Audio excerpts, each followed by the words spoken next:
Hello friends, STAAD pro plus RCDC के इस session में हम देखने वाले हैं इंट्रोडक्शन टू आरसीडीसी। अभी आरसीडीसी का इंट्रोडक्शन क्या है, उसका user interface, graphic user interface क्या है, वो हम इस सेशन में देखने वाले हैं।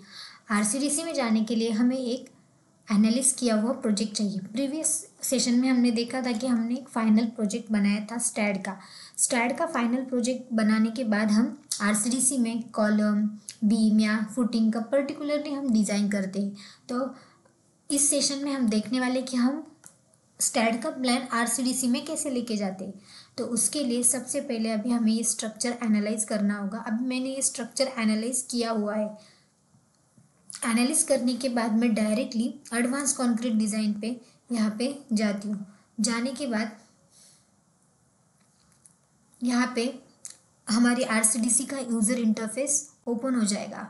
ओपन हो जाने के बाद यहाँ पे हमें शो होगा कि हमें कौन सी ड्राइंग सेलेक्ट करनी है, कौन सी नहीं। जैसे कि डिज़ाइन एलिमेंट में हमें pile, cap, footing, column, beam, slab क्या हमें डिज़ाइन करना है वो यहाँ पे एलिमेंट में हमें बताए गए हैं। यहाँ पे प्रोजेक्ट में जैसे कि मैं यहाँ पे स्पेसिफाई करती हूँ फ्लोर प्लान। देन यहाँ पे क्लाइंट का नाम जो भी आपका रहेगा, अभी के लिए मैं ABC डालती हूँ, और इंजीनियर का भी मैं ABC डालती हूँ। अभी यहाँ पे आपका क्लाइंट का नाम जो है और जिस इंजीनियर ने यहाँ पे डिज़ाइन किया उसका नाम यहाँ पे स्पेसिफाई करेंगे। उसके बाद यहाँ पे डिज़ाइन कोड दिया है, आपके रिक्वायरमेंट के हिसाब से आप जो कोड यूज़ करते हैं। वैसे तो हम कॉन्क्रीट डिज़ाइन के लिए IS 456 ही यूज़ करते हैं, इसीलिए यहाँ पे ऑलरेडी वो मेंशन किया हुआ है। दूसरा कोड हम यूज़ ही नहीं करते। तो जो कोड यहाँ पे दिया गया, अगर सेलेक्ट नहीं रहा तो आपने सेलेक्ट करने का मैक्सिमम यहाँ पे सेलेक्ट किया हुआ रहेगा, क्योंकि हमने स्टैड में कंक्रीट के लिए IS 456 सेलेक्ट करके रखा था। उसके बाद अभी मुझे फुटिंग की डिज़ाइन करनी, इसीलिए मैंने यहाँ पे फुटिंग सेलेक्ट किया। उसके बाद मैं यहाँ पे क्रिएट न्यू प्रोजेक्ट करती हूँ। अभी क्रिएट न्यू प्रोजेक्ट करने के बाद यहाँ पे लोड होगा हमारा रीडिंग एनालिसिस मॉडल, मतलब वो स्टैड का जो एनालिसिस है वो रीड करता है और यहाँ पे हमारा इनपुट डाटा यहाँ पे दिखाता है। अब इनपुट डाटा यहाँ पे शो हो रहा है हमें। उसके बाद यहाँ पे कॉलम की लेआउट हमारे राइट साइड में यहाँ पे हमें शो हो रही है। अभी सबसे टॉप में यहाँ पे हमारा जो है वो फाइल एप्लीकेशन मेनू है आरसीडीसी का, जिसमें न्यू है, सेव है, इंपोर्ट प्रोजेक्ट कर सकते हैं, import column data, beam data, RCDC plan, वो सब हम यहाँ से कर सकते हैं। उसके बाद यहाँ पे हमारी जो सेटिंग है जो 1 बाय 1 हम देखने वाले हैं, जैसे कि general setting, reinforcement setting, detail drawing setting, crack width वगैरह रहेंगी तो उसकी सेटिंग, प्लस बेसिक लोड जो भी रहेगा उसकी सेटिंग हम इसमें देखने वाले। उसके बाद हम डिज़ाइन करते हैं। यहाँ पे ऑटो डिज़ाइन करने के बाद ही हमें रिपोर्ट मिलते हैं, जैसे कि text schedule report, detail drawing report.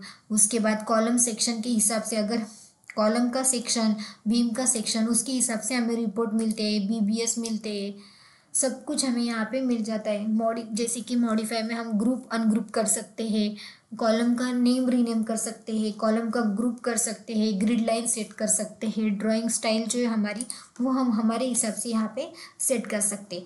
अभी यहाँ पे हमें एक इनपुट डाटा दिया गया है, जो हमने अभी सेटिंग और हेल्प तक देखा। हेल्प तो हमारी ऑनलाइन हेल्प रहती है, अगर हमें इस सॉफ्टवेयर में कुछ भी प्रॉब्लम रहा तो नेट ऑन करके हम हेल्प पे क्लिक करके हमें उसका सोल्यूशन मिल जाता है।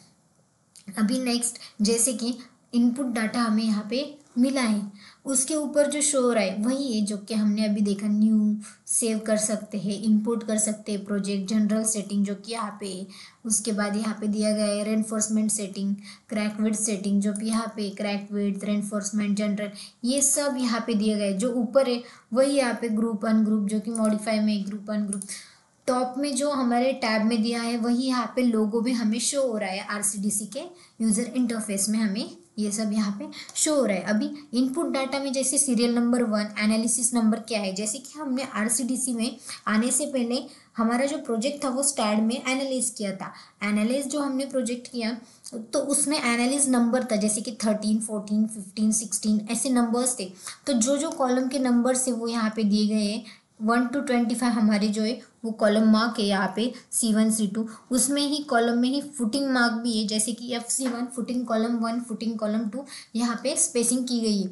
अभी कॉलम मार्क तो है, पर हमने जब आरसीडीसी में आने से पहले यहाँ पे फुटिंग डिज़ाइन को क्लिक किया था, कॉलम का नहीं किया था। अभी फुटिंग डिज़ाइन क्लिक किए तो अभी हम इसमें फुटिंग के ही चेंजेस कर सकते हैं। जैसे कि अभी FC1 मतलब ये वाला जो कॉलम है हमारा FC1, उसकी फुटिंग टाइप हम चेंज कर सकते हैं।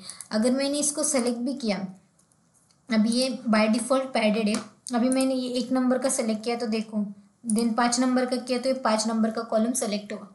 उसके हिसाब से फुटिंग का भी सेम किया तो वहाँ पे कॉलम सेलेक्ट होते हैं। इसमें हमें फुटिंग डिज़ाइन करनी है, इसीलिए हमें इनपुट डाटा में कॉलम शो हो रही है। अभी फुटिंग टाइप में क्या चाहिए, फर्स्ट कॉलम में उसे हमें स्लोप डिज़ाइन चाहिए या फिर स्टेप डिज़ाइन चाहिए या फिर पैड चाहिए या फिर राफ्ट चाहिए। हमारे हिसाब से हमें जो भी डिज़ाइन चाहिए वो हम यहाँ पे सेलेक्ट कर सकते हैं। हमें स्लोप चाहिए तो स्लोप, पैड चाहिए तो पैडेड, सिर्फ हमें यहाँ पे सेलेक्ट करना है। स्टेप चाहिए तो जो भी हमें चाहिए वो फुटिंग टाइप में जाके हम क्या कर सकते हैं, सेलेक्ट कर सकते हैं। जैसे कि on draft, pad, step, footing वगैरह यहाँ पे जो दिया गया है वो यहाँ पे शो हो रहा है। उसके हिसाब से आप क्या कर सकते हैं, चेंज कर सकते हैं। साइड में हमें कॉलम ऑफसेट भी दिया गया है, अगर आपको ऑफसेट चेंज करना है तो वो भी आप यहाँ पे स्पेसिफाई कर सकते हो, लेकिन उसकी हमें तो नीड नहीं रहती। लेकिन हम फुटिंग टाइप यहाँ पे क्या कर सकते हैं, इनपुट डाटा में चेंज कर सकते हैं। उसके बाद यहाँ पे ओपन माइक्रो सेशन आप ओपन कर सकते हैं। अभी जो हमें इन कॉलम का लेआउट मिला है इनपुट डाटा में, उसका यहाँ पे first column to second column जो सेंटर टू सेंटर डिस्टेंस है वो दिया है 3000 mm। उसके बाद C2 टू C3 भी 3000। जो मैंने डायग्राम बनाई थी स्टैड प्रो में उसके हिसाब से इन दोनों के सेंटर टू सेंटर डिस्टेंस यहाँ पे स्पेसिफाई किया गया है। उसके बाद नेक्स्ट है जूम विंडो। अगर इसको सेलेक्ट करके हमने विंडो स्पेसिफाई की, सेलेक्ट देन यहाँ पे विंडो, तो सिर्फ यही कॉलम यहाँ पे हमें जूम होते दिखेगा। अगर हमने स्क्रॉलर को सेलेक्ट किया तो हमारे लेफ्ट राइट, जैसे हम कैड में यूज़ करते हैं वैसे ही हमारी जो ड्राइंग है वो लेफ्ट राइट में मूव होके एक्ट करेंगी। उसके बाद नेक्स्ट है जूम एक्सटेंड। जो हमारा प्रीवियस जूम सेक्शन था वो ओपन हो जाएगा। उसके बाद जूम रियल टाइम, मतलब लेफ्ट कर्सर को हम होल्ड करके ऐसे रियल टाइम में जूम आउट कर सकते हैं। उसके बाद यहाँ पे पैन है, पैन को हम अप डाउन करते हैं। उसके बाद यहाँ पे सेलेक्ट कॉलम, ऐसे सेलेक्ट भी कॉलम हम कर सकते हैं। जैसे कि यहाँ पे देखो उसका पूरा डाटा ही सेलेक्ट हो रहा है, सिर्फ इसको सेलेक्ट करके एक एक कॉलम हम यहाँ से सेलेक्ट कर सकते हैं। उसके बाद डायमेंशन अगर लेनी है हमें इस सेंटर से इस सेंटर तक, वो कितनी आती है 3192। मैंने कॉर्नर को ली, सेंटर को ली थी तो एक्यूरेट आ जाती। यहाँ से सेलेक्ट किया, देन यहाँ तक देखो 12000 मतलब 12000 हमारी जो डिस्टेंस 3 4 12,000 हमारी। हम क्या कर सकते हैं, 3 कॉलम का डिस्टेंस यहाँ पे क्या कर सकते हैं, स्पेसिफाई कर सकते हैं। नेक्स्ट हम इसमें देखेंगे कि अभी हमने तो लेआउट वगैरह देखा कि कॉलम का डायमेंशंस वगैरह कैसा है। अभी नेक्स्ट सेशन में हम देखेंगे कि इसकी सेटिंग्स हम कैसे करते हैं।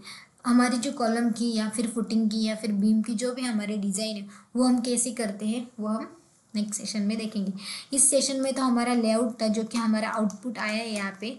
ये आउटपुट हम देखेंगे कैसा है क्या है जिससे हमारा निकलता है। उसके बाद हमने जो एनालिसिस नंबर देखे तो हम ये रिपोर्ट में भी इसकी डिटेल डिज़ाइन देख सकते हैं। हमने जो रिपोर्ट जनरेट किया था स्टैड प्रो में, तो ये एनालिसिस नंबर के हिसाब से हम क्या कर सकते हैं, वहाँ पे रिपोर्ट भी देख सकते हैं। उसमें एक एक एनालिसिस नंबर के हिसाब से एक एक कॉलम का डिटेल इन्फॉर्मेशन वहाँ पे दी गई है।